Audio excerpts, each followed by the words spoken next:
Comments on James Mill, Éléments d'économie politique, by Karl Marx, 1844.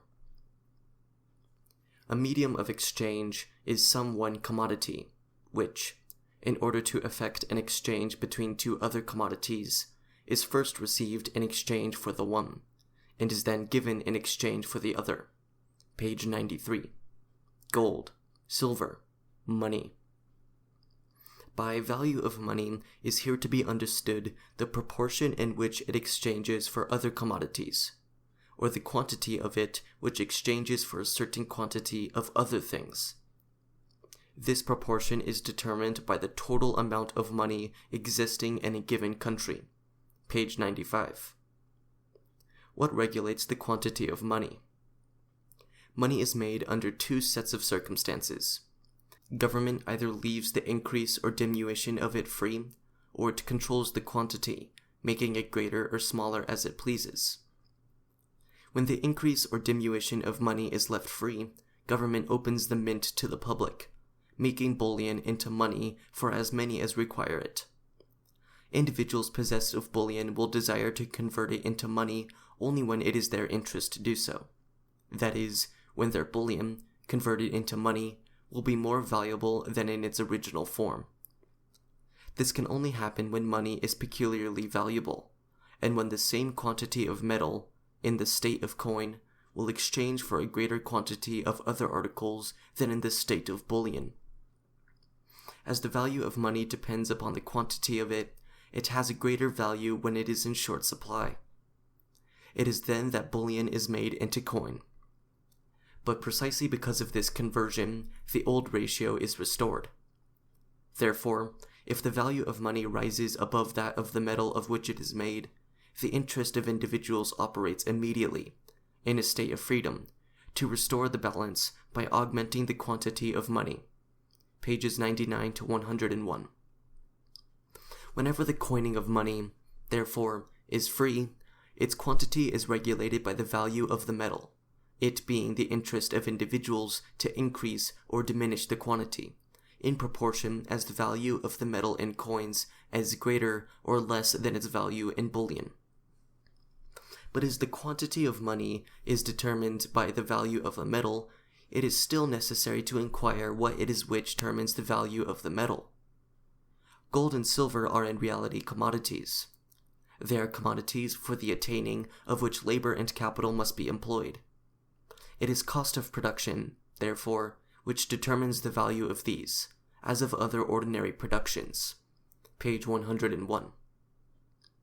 In the compensation of money and value of metal, as in his description of the cost of production as the only factor in determining value, Mill commits the mistake, like the school of Ricardo in general, of stating the abstract law without the change or continual supersession of this law through which alone it comes into being. If it is a constant law that, for example, the cost of production in the last instance, or rather when demand and supply are in equilibrium, which occurs sporadically, fortuitously, determines the price, value, it is just as much a constant law that they are not in equilibrium, and that therefore value and cost of production stand in no necessary relationship. Indeed, there is always only a momentary equilibrium of demand and supply owing to the previous fluctuation of demand and supply, owing to the disproportion between cost of production and exchange value, just as this fluctuation and this disproportion likewise again follow the momentary state of equilibrium. This real movement, of which that law is only an abstract, fortuitous, and one-sided factor, is made by recent political economy into something accidental and inessential. Why? Because in the acute and precise formulas to which they reduce political economy, the basic formula, if they wish to express that movement abstractly, would have to be, in political economy, law is determined by its opposite, absence of law. The true law of political economy is chance, from whose movement we, the scientific men, isolate certain factors arbitrarily in the form of laws. Mill very well expresses the essence of the matter in the form of a concept by characterizing money as the medium of exchange. The essence of money is not, in the first place, that property is alienated in it, but that the mediating activity or movement, the human, social act by which man's products mutually complement one another, is estranged from man and becomes the attribute of money, a material thing outside man. Since man alienates this mediating activity itself, he is active here only as a man who has lost himself and is dehumanized. The relation itself between things, man's operation with them, becomes the operation of an entity outside man and above man. Owing to this alien mediator, instead of man himself being the mediator for man, man regards his will, his activity, and his relation to other men as a power independent of him and them. His slavery, therefore, reaches its peak. It is clear that this mediator now becomes a real God, for the mediator is the real power over what it mediates to me. Its cult becomes an end in itself. Objects separated from this mediator have lost their value. Hence the objects only have value insofar as they represent the mediator, whereas originally it seemed that the mediator had value only insofar as it represented them. This reversal of the original relationship is inevitable. This mediator is therefore the lost, estranged essence of private property which has become alienated, external to itself, just as it is the alienated species activity of man, the externalized mediation between man's production and man's production. All the qualities which arise in the course of this activity are, therefore, transferred to this mediator. Hence man becomes the poorer as man, that is, separated from this mediator, the richer this mediator becomes. Christ represents originally 1. Men before God, 2. God for men, 3. Men to man. Similarly, money represents originally, in accordance with the idea of money, 1. Private property for private property, 2. Society for private property, 3. Private property for society. But Christ is alienated God and alienated man. God has value only insofar as he represents Christ, and man has value only insofar as he represents Christ. It is the same with money. Why must private property develop into the money system? Because man as a social being must proceed to exchange, and because exchange, private property being presupposed, must evolve a value. The mediating process between men engaged in exchange is not a social or human process, not human relationship. It is the abstract relationship of private property to private property, and the expression of this abstract relationship is value, whose actual existence as value constitutes money. Since men engaged in exchange do not relate to each other as men, things lose the significance of human, personal property. The social relationship of private property to private property is already a relationship in which private property is estranged from itself. The form of existence for itself of this relationship, money, is therefore the alienation of private property, the abstraction from its specific, personal nature. Hence the opposition of modern political economy to the monetary system, the système monétaire, cannot achieve any decisive victory in spite of all its cleverness.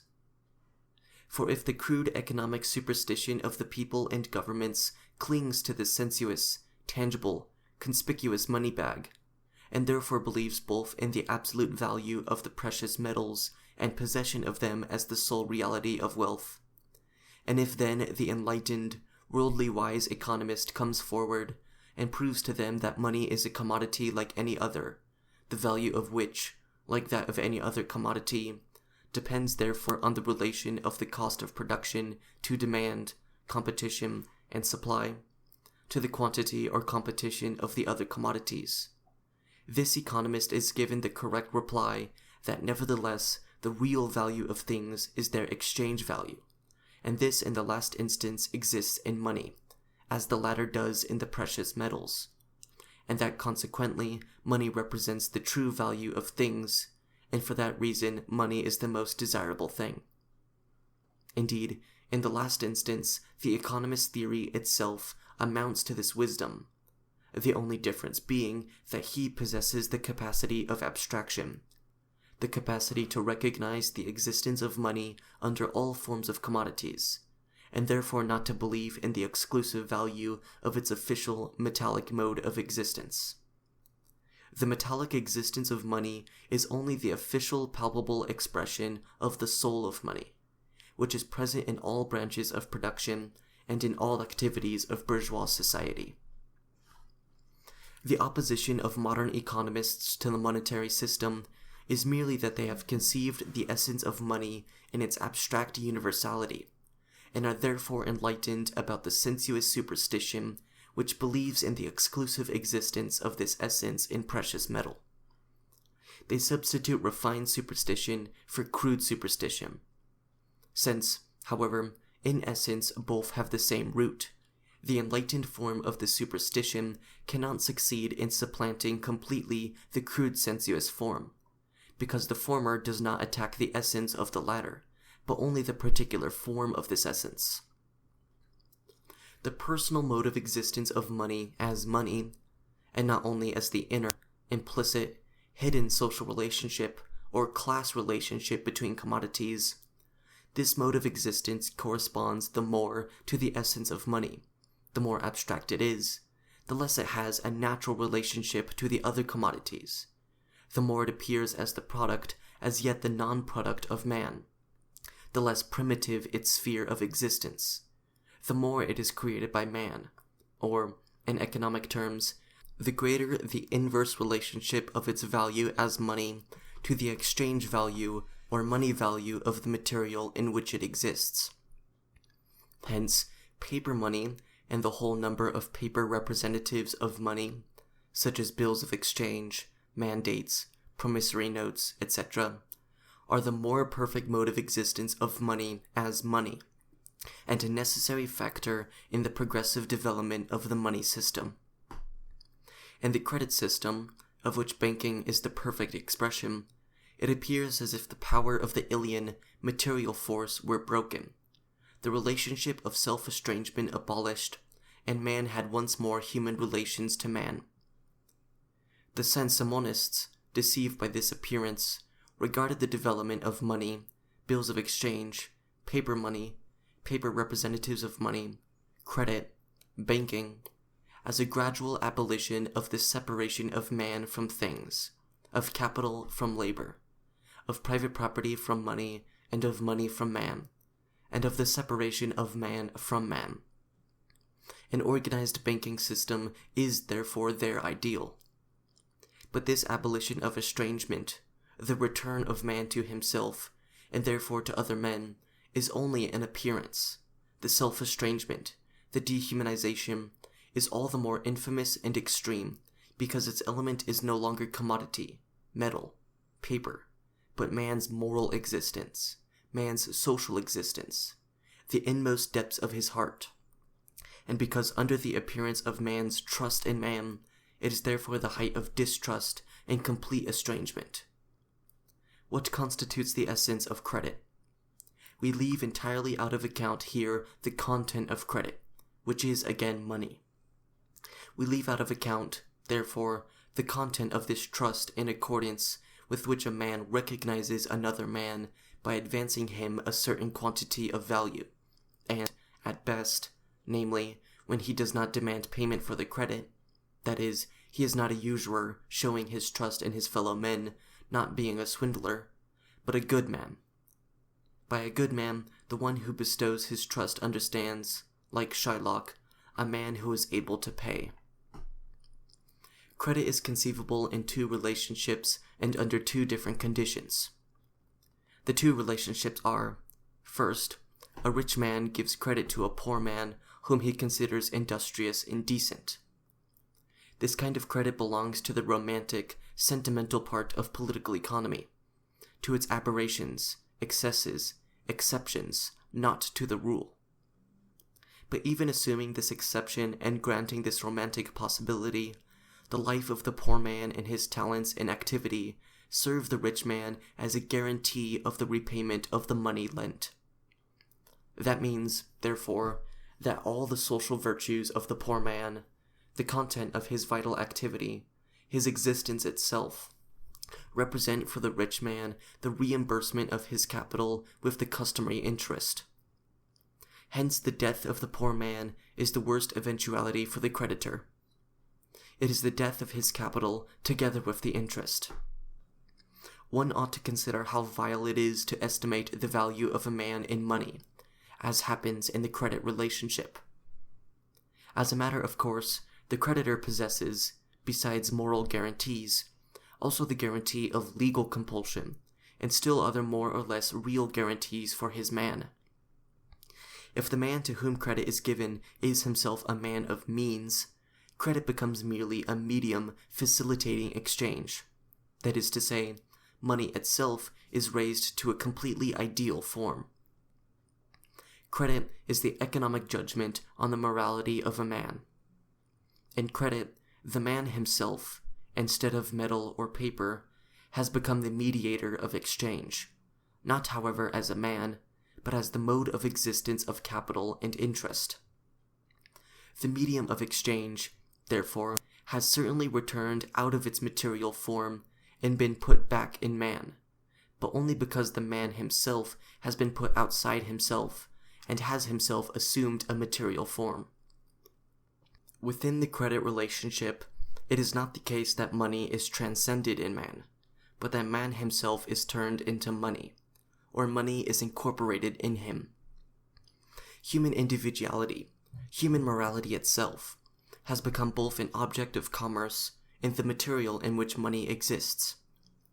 Instead of money, or paper, it is my own personal existence, my flesh and blood, my social virtue and importance, which constitutes the material, corporeal form of the spirit of money. Credit no longer resolves the value of money, but into human flesh and the human heart. Such is the extent to which all progress and all inconsistencies within a false system are extreme retrogression and the extreme consequence of vileness. Within the credit system, its nature, estranged from man, under the appearance of an extreme economic appreciation of man, operates in a double way. 1. The antithesis between capitalist and worker, between big and small capitalists, becomes still greater since credit is given only to him who already has, and is a new opportunity of accumulation for the rich man, or since the poor man finds that the arbitrary discretion of the rich man and the latter's judgment over him confirm or deny his entire existence, and that his existence is wholly dependent on this contingency. 2. Mutual dissimulation.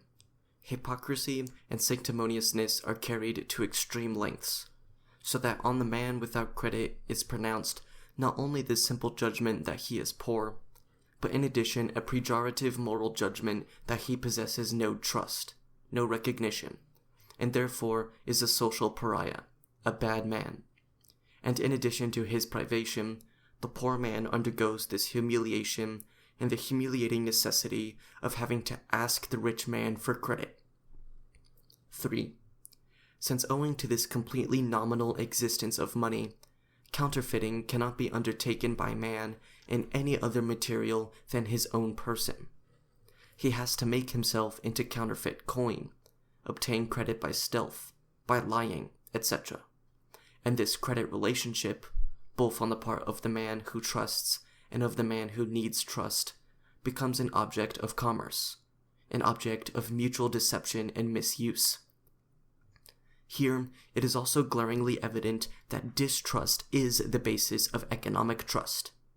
Distrustful calculation, whether credit ought to be given or not, spying into the secrets of the private life, etc., of the one seeking credit, the disclosure of temporary straits in order to overthrow a rival by the sudden shattering of his credit, etc.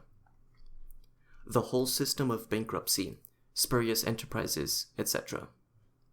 As regards government loans, the state occupies exactly the same place as the man does in the earlier example. In the game with government securities, it is seen how the state has become the plaything of businessmen, etc. 4. The credit system finally has its completion in the banking system. The creation of bankers, the political domination of the bank, the concentration of wealth in these hands, this economic aeropagus of the nation is the worthy completion of the money system.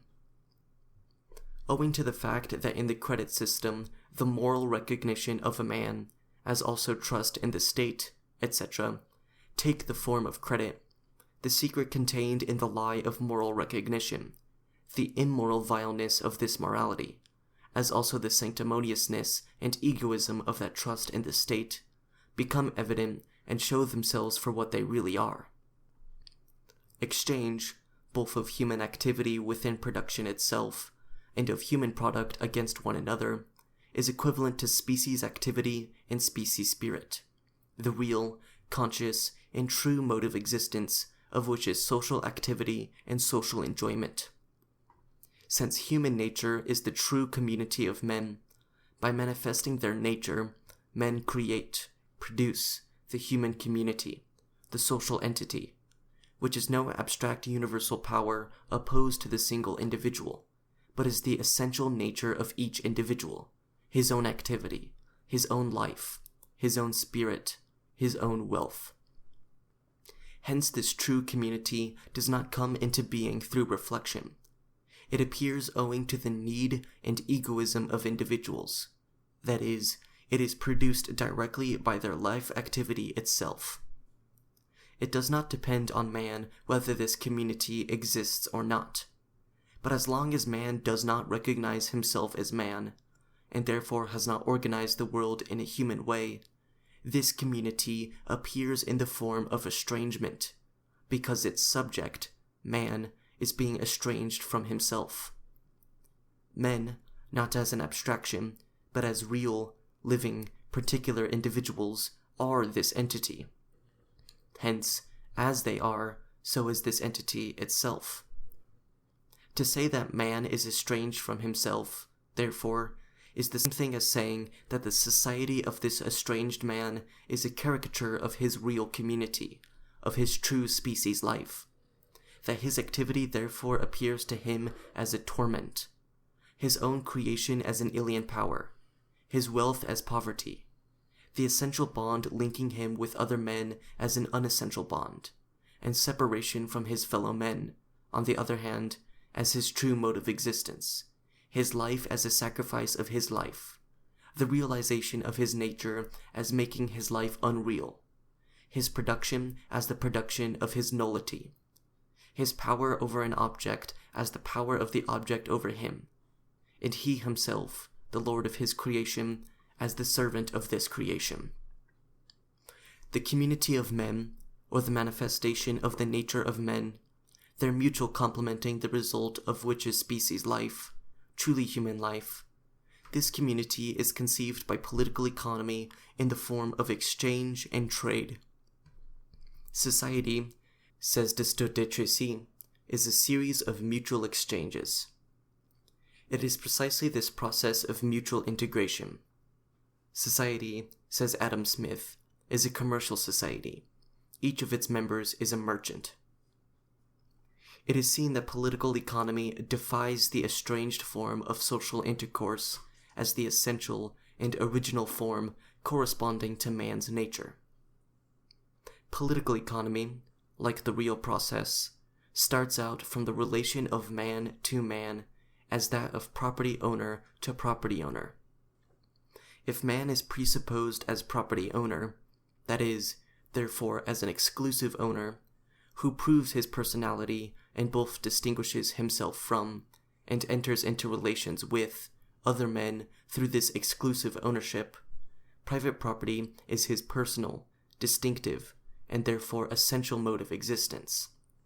Then the loss or surrender of private property is an alienation of man, as it is of private property itself. Here we shall only be concerned with the latter definition. If I give up my private property to someone else, it ceases to be mine. It becomes something independent of me, lying outside my sphere, a thing external to me. Hence, I alienate my private property. With regard to me, therefore, I turn it into alienated private property. But I only turn it into an alienated thing in general. I abolish only my personal relation to it. I give it back to the elementary powers of nature if I alienate it only with regard to myself. It becomes alienated private property only if, while ceasing to be my private property, it on that account does not cease to be private property as such. That is to say, if it enters into the same relation to another man, apart from me, as that which it had to myself. In short, if it becomes the private property of another man. The case of violence accepted, what causes me to alienate my private property to another man? Political economy replies correctly, necessity, need. The other man is also a property owner, but he is the owner of another thing, which I lack and cannot and will not do without, which seems to me a necessity for the completion of my existence and the realization of my nature. The bond which connects the two property owners with each other is the specific kind of object that constitutes the substance of their private property.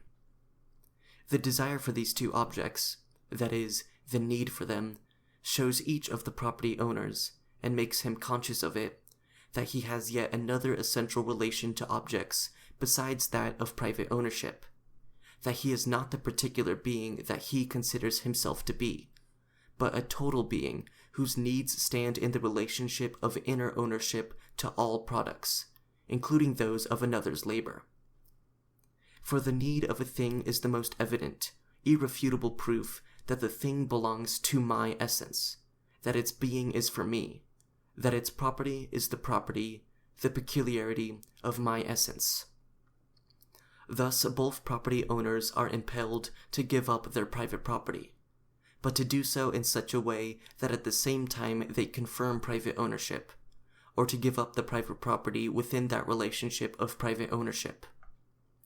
Each therefore alienates a part of his private property to the other. The social connection or social relationship between the two property owners is therefore that of reciprocity in alienation, positing the relationship of alienation on both sides, or alienation as the relationship of both property owners, whereas in simple private property, alienation occurs only in relation to oneself, one-sidedly. Exchange or barter is therefore the social act, the species act, the community, the social intercourse and integration of men within private ownership, and therefore the external, alienated species act. It is just for this reason that it appears as barter. For this reason, likewise, it is the opposite of the social relationship. Through the reciprocal alienation or estrangement of private property itself falls into the category of alienated private property. For, in the first place, it has ceased to be the product of the labor of its owner, his exclusive, distinctive personality. For he has alienated it. It has moved away from the owner whose product it was, and has acquired a personal significance for someone whose product it is not. It has lost its personal significance for the owner. Secondly, it has been brought into relation with another private property, and placed on a par with the latter. Its place has been taken by a private property of a different kind, just as it itself takes the place of a private property of a different kind. On both sides, therefore, private property appears as the representative of a different kind of private property, as the equivalent of a different natural product, and both sides are related to each other in such a way that each represents the mode of existence of the other, and both relate to each other as substitutes for themselves in the other. Hence the mode of existence of private property as such has become that of a substitute, of an equivalent. Instead of its immediate unity with itself, It exists now only as a relation to something else. Its mode of existence as an equivalent is no longer its specific mode of existence. It has thus become a value, and immediately an exchange value. Its mode of existence as value is an alienated designation of itself, different from its immediate existence, external to its specific nature, a merely relative mode of existence of this. How this value is more precisely determined must be described elsewhere, as also how it becomes price. The relationship of exchange being presupposed, labor becomes directly labor to earn a living. This relationship of alienated labor reaches its highest point only when, on one side, labor to earn a living and the product of the worker have no direct relation to his need or his function as worker, but both aspects are determined by social combinations alien to the worker. 2. He who buys the product is not himself a producer, but gives in exchange what someone else has produced. In the crude form of alienated private property, barter, each of the property owners has produced what his immediate need, his talents, and the available raw material have impelled him to make. Each, therefore, exchanges with the other only the surplus of his production. It is true that labor was his immediate source of subsistence, but it was at the same time also the manifestation of his individual existence. Through exchange, his labor has become partly a source of income. Its purpose differs now from its mode of existence. The product is produced as value, as exchange value, as an equivalent, and no longer because of its direct, personal relation to the producer. The more diverse production becomes, and therefore the more diverse the needs become, on the one hand, and the more one-sided the activities of the producer become, on the other hand, the more does his labor fall into the category of labor to earn a living, until finally it has only this significance, and it becomes quite accidental and inessential whether the relation of the producer to his product is that of immediate enjoyment and personal need, and also whether his activity, the act of labor itself, is for him the enjoyment of his personality and the realization of his natural abilities and spiritual aims. Labor to earn a living involves 1. Estrangement and fortuitous connection between labor and the subject who labors. 2. Estrangement and fortuitous connection between labor and the object of labor. 3. That the worker's role is determined by social needs, which, however, are alien to him, and a compulsion to which he submits out of egoistic need and necessity, and which have for him only the significance of a means of satisfying his dire need, just as for them he exists only as a slave of their needs. 4. That to the worker, the maintenance of his individual existence appears to be the purpose of his activity, and what he actually does is regarded by him only as a means, that he carries on his life's activity in order to earn means of subsistence. Hence the greater and the more developed the social power appears to be within the private property relationship, the more egoistic, asocial, and estranged from his own nature does man become. Just as the mutual exchange of the products of human activity appears as barter, as trade, so the mutual completion and exchange of the activity itself appears as division of labor, which turns man as far as possible into an abstract being, a machine tool, etc., and transforms him into a spiritual and physical monster. It is precisely the unity of human labor that is regarded merely as division of labor, because social nature only comes into existence as its opposite, in the form of estrangement. Division of labor increases with civilization. Within the presupposition of division of labor, the product, the material of private property, acquires for the individual more and more the significance of an equivalent, and as he no longer exchanges only his surplus, and the object of his production can be simply a matter of indifference to him, so too he no longer exchanges his product for something directly needed by him. The equivalent comes into existence as an equivalent in money, which is now the immediate result of labor to gain a living in the medium of exchange, see above. The complete domination of the estranged thing over man has become evident in money, which is completely indifferent both to the nature of the material, that is, to the specific nature of the private property, and to the personality of the property owner. What was the domination of person over person is now the general domination of the thing over the person, of the product over the producer. Just as the concept of the equivalent, the value, already implied the alienation of private property, so money is the sensuous, even objective existence of this alienation. Needless to say that political economy is only able to grasp this whole development as a fact, as the outcome of fortuitous necessity. The separation of work from itself, separation of the worker from the capitalist, separation of labor and capital, the original form of which is made up of landed property and movable property. The original determining feature of private property is monopoly. Hence, when it creates a political constitution, it is that of monopoly. The perfect monopoly is competition. To the economist, production, consumption, and, as the mediator of both, exchange or distribution, are separate activities. The separation of production and consumption, of action and spirit, in different individuals and in the same individual, is the separation of labor from its object, and from itself as something spiritual. Distribution is the power of private property manifesting itself.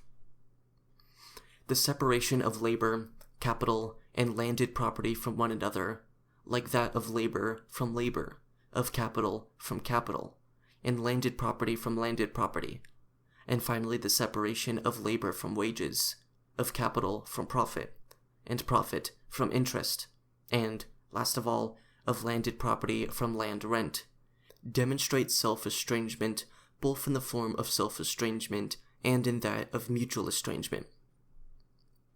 We have next to examine the effects which take place by the attempts of government to control the increase or diminution of money. When it endeavors to keep the quantity of money less than what it would be, if things were left in freedom, it raises the value of the metal and the coin, and renders it the interest of everybody who can to convert his bullion into money. People have recourse to private coining. This the government must prevent by punishment. On the other hand, were it the object of government to keep the quantity of money greater than it would be, if left in freedom, it would reduce the value of the metal in money, below its value in bullion, and make it the interest of everybody to melt the coins. This, also, the government would have only one expedient for preventing, namely, punishment. But the prospect of punishment will prevail over the prospect of profit, only if the profit is small. Pages 101 and 102. Section 9. If there were two individuals, one of whom owed to the other £100, and the other owed to him £100, instead of paying each other this sum, all they had to do was exchange their mutual obligations. The case is the same between two nations. Hence, bills of exchange. The use of them was recommended by a still stronger necessity, because the coarse polity of those times prohibited the exportation of the precious metals, and punished with the greatest severity any infringement. Pages 104 to 105 and 106. Section 10. Saving of unproductive consumption by paper money. Page 108 and subsequent pages. Section 11. The inconveniencies of paper money are, first, the failure of the parties, by whom the notes are issued, to fulfill their engagements. Second, forgery. Third, the alteration of the value of the currency. Page 110. Section 12. The precious metals are that commodity which is the most generally bought and sold. Those commodities alone can be exported, which are cheaper in the country from which they go, than in the country to which they are sent, and that those commodities alone can be imported, which are dearer in the country to which they come than in the country from which they are sent. Accordingly, it depends on the value of the precious metals in a country whether they are imported or exported. Pages 128 and 129. Section 13. When we speak of the value of the precious metal, we mean the quantity of other things for which it will exchange. This relation is different in different countries and even in different parts of the country. We say that living is more cheap. In other words, commodities may be purchased with a smaller quantity of money. Page 131. Section 16. The relation between nations is like that between merchants. The merchants will always buy in the cheapest market and sell in the dearest. Page 159. 4. Consumption. Production, distribution, exchange are means. No man produces for the sale of producing. Distribution and exchange are only the intermediate operations for bringing the things which have been produced into the hands of those who are to consume them. Page 177. Section 1. Of consumption, there are two species. 1. Productive.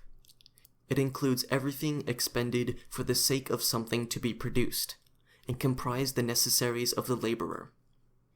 The second class, then, machinery, including tools, the buildings necessary for the productive operations, and even the cattle. The third is the material of which the commodity to be produced must be formed, or from which it must be derived. Pages 178 and 179. Of these three classes of things, it is only the second, the consumption of which is not completed in the course of the productive operations. Page 179. 2. Unproductive consumption. The wages given to a footman, and all consumption which does not take place to the end that something, which may be an equivalent for it, may be produced by the means of it, is unproductive consumption. Pages 179 and 180. Productive consumption is itself a means. It is a mean to production. Unproductive consumption is not a means. It is the end. This, or the enjoyment which is involved in it, is the good which constituted the motive to all the operations by which it was preceded. Page 180. By productive consumption, nothing is lost. Whatever is unproductively consumed is lost. Page 180. That which is productively consumed is always capital. This is a property of productive consumption which deserves to be particularly remarked. Whatever is consumed productively is capital and becomes capital. Page 181. The whole of what the productive powers of the country have brought into existence in the course of a year is called the gross annual produce. Of this, the greater part is required to replace the capital which has been consumed. What remains of the gross produce, after replacing the capital which has been consumed, is called the net produce, and is always distributed either as profits of stock or as rent. Pages 181 and 182. This net produce is the fund from which all addition to the national capital is commonly made. The two species of consumption are matched by the two species of labor, productive and unproductive. Page 182. Section 2. The whole of what is annually produced is annually consumed, or what is produced in one year is consumed in the next, either productively or unproductively. Page 184. Section 3. Consumption is coextensive with production. A man produces only because he wishes to have. If the commodity which he produces is the commodity which he wishes to have, he stops when he has produced as much as he wishes to have. When a man produces a greater quantity than he desires for himself, it can only be on one account, namely, that he desires some other commodity, which he can obtain in exchange for the surplus of what he himself has produced. If a man desires one thing and produces another, it can only be because the thing which he desires can be obtained by means of the thing which he produces, and better obtained than if he had endeavored to produce it himself. After labor has been divided, each producer confines himself to some one commodity or part of a commodity. A small portion only of what he produces is used for his own consumption.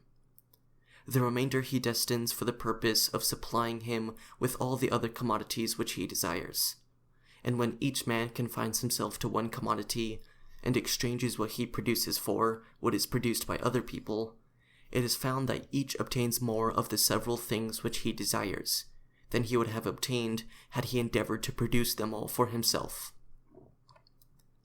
In the case of the man who produces for himself, there is no exchange.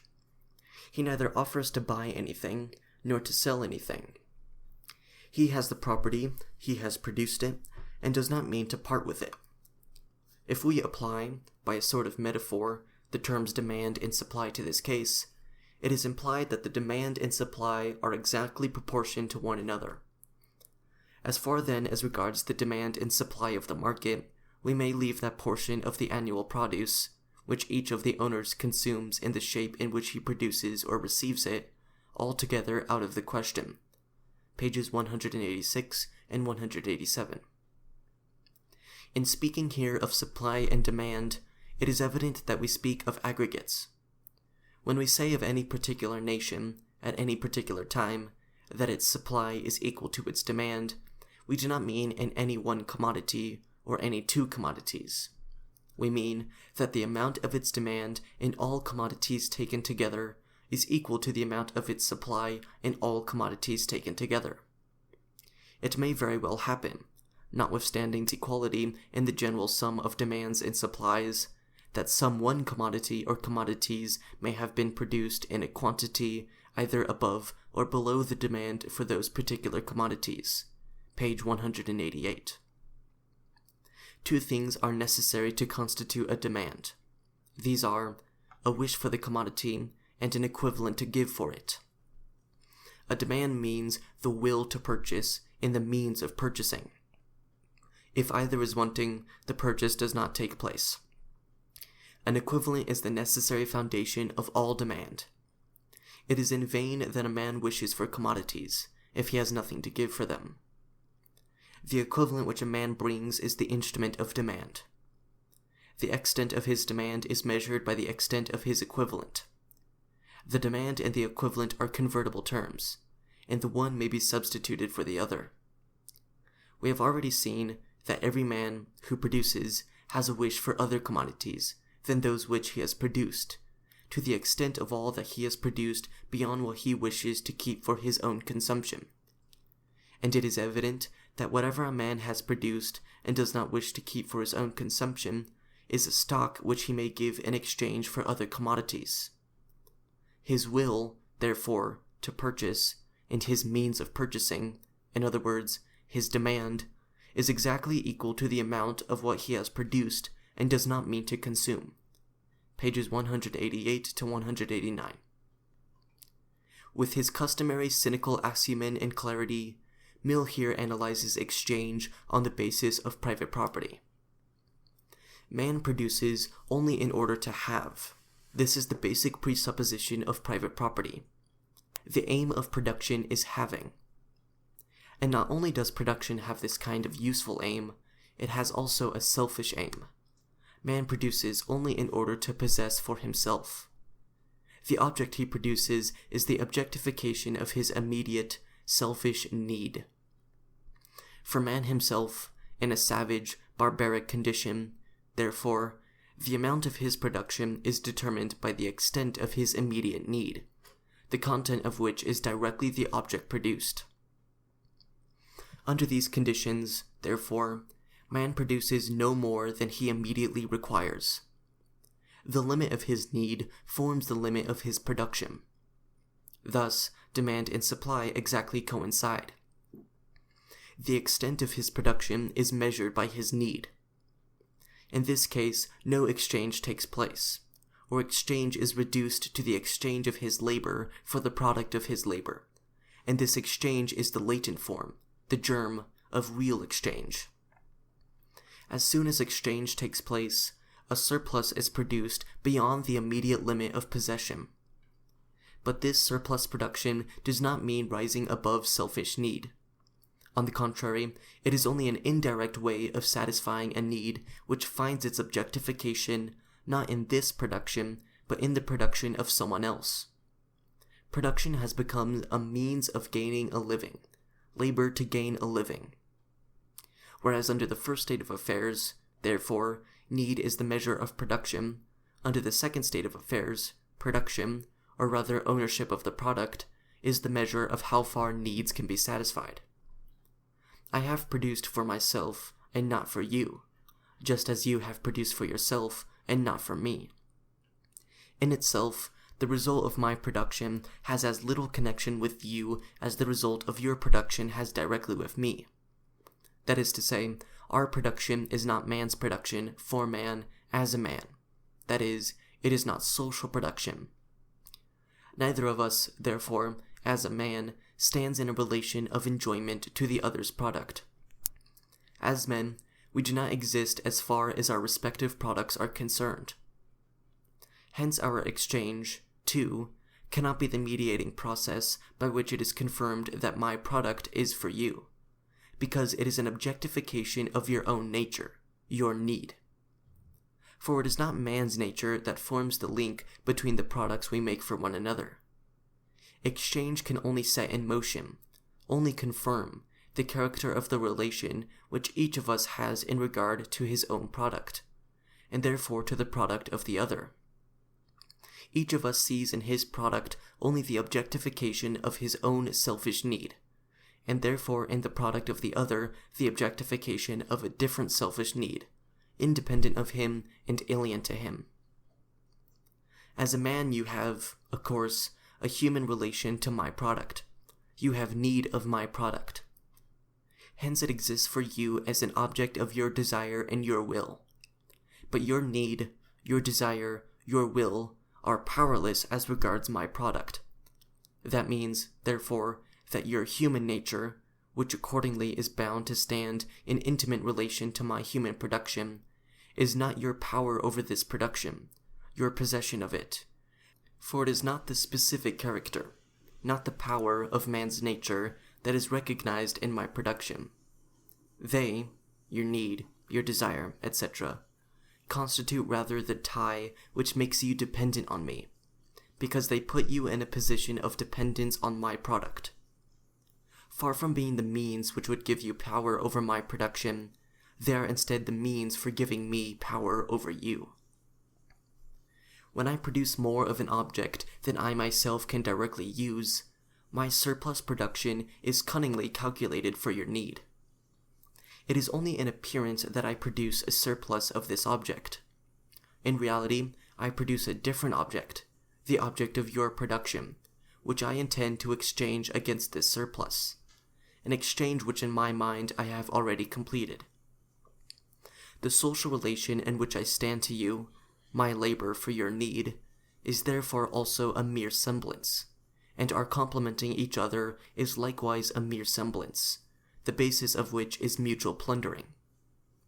The intention of plundering, of deception, is necessarily present in the background, for since our exchange is a selfish one, on your side as on mine, and since the selfishness of each seeks to get the better of that of the other, we necessarily seek to deceive each other.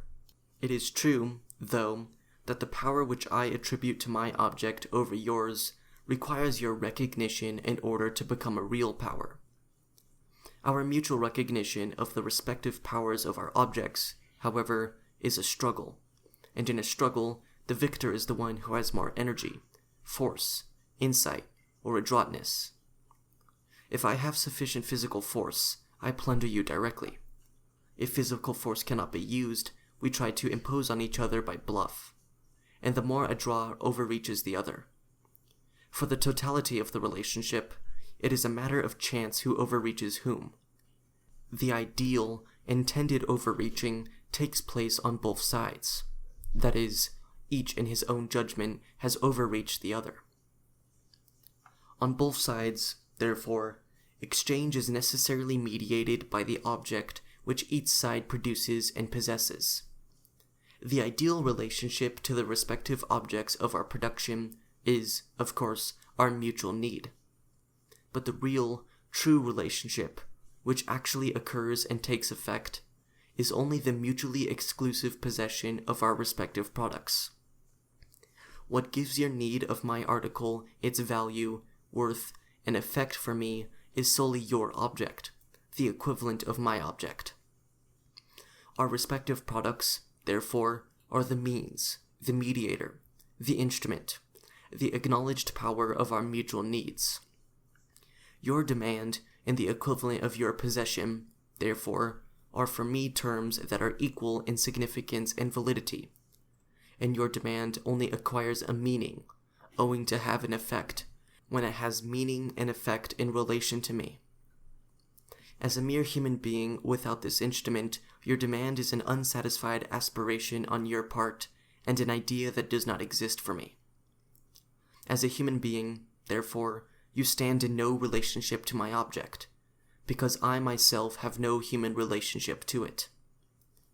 But the means is the true power over an object, and therefore we mutually regard our products as the power of each of us over the other and over himself. That is to say, our own product has risen up against us. It seemed to be our property, but in fact we are its property. We ourselves are excluded from true property because our property excludes other men. The only intelligible language in which we converse with one another consists of our objects in their relation to each other.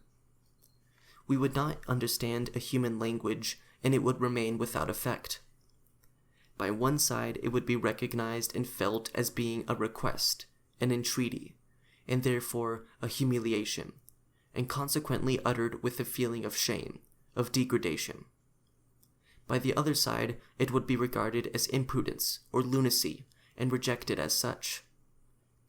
We are to such an extent estranged from man's essential nature that the direct language of this essential nature seems to us a violation of human dignity, whereas the estranged language of material values seems to be the well-justified assertion of human dignity that is self-confident and conscious of itself. Although in your eyes your product is an instrument, a means, for taking possession of my product, and thus for satisfying your need, yet in my eyes it is the purpose of our exchange. For me, you are rather but the means and instrument for producing this object that is my aim, just as conversely you stand in the same relationship to my object. But, 1. Each of us actually behaves in the way he is regarded by the other. You have actually made yourselves the means, the instrument, the producer of your own object in order to gain possession of mine. 2. Your own object is for you only the sensuously perceptible covering, the hidden shape, of my object, for its production signifies and seeks to express the acquisition of my object. In fact, therefore, you have become for yourself a means, an instrument of your object, of which your desire is the servant, and you have performed menial services in order that the object shall never again do a favor to your desire. If then our mutual thraldom to the object at the beginning of the process is now seen to be in reality the relationship between master and slave, that is, merely the crude and frank expression of our essential relationship. Our mutual value is for us the value of our mutual objects.